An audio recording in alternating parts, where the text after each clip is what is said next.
अस्सलाम वालेकुम। Mohammad Hussain Awan, business manager टारदन।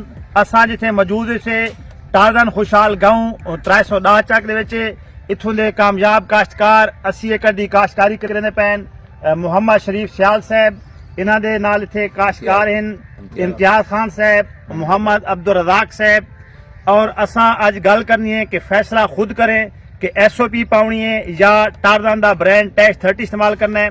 SOP जिंदे विच सल्फर और पोटाश है पई, और साडा जो टैक्स 30 है उस दे विच पोटाश है, फास्फोरस है, और उहदे विच त्रीजी खाद जिहड़ी है वो है पई बोरान।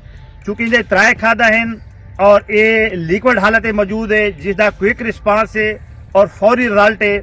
असां इन्हां नाल गल करने हैं कि ये SOP इस्तेमाल करना चाहते हैं या टैक्स 30 इस्तेमाल करना चाहते हैं। जी मोहम्मद शरीफ साहब।